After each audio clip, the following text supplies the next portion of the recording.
I call bull on it.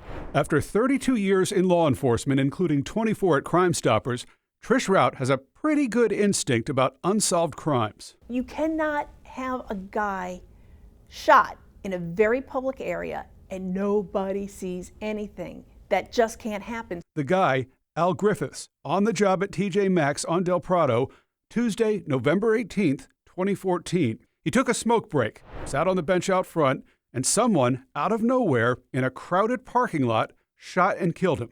There was even an officer on the other end of that parking lot. It happened so fast, even the cop that got there almost immediately saw no signs of the shooter. I'm just wishing that there was some way that our family could have closure. Claudia Marsh and her sister, Pam Griffiths, Al's sisters, say the 10th anniversary is hitting hard.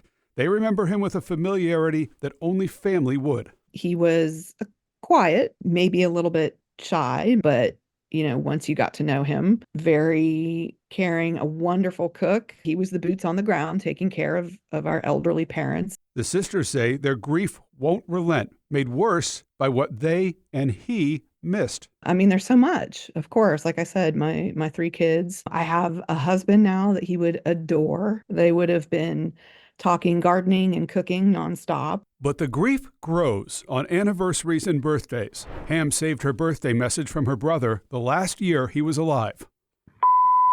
When you get a chance, give me a call. By the way, happy birthday. Hope all's going well. Okay, love you.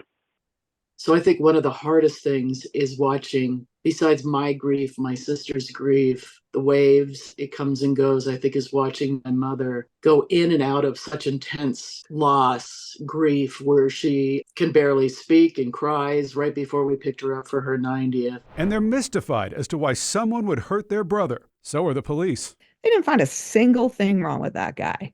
No debts, no drugs, no questionable association with anybody, nothing.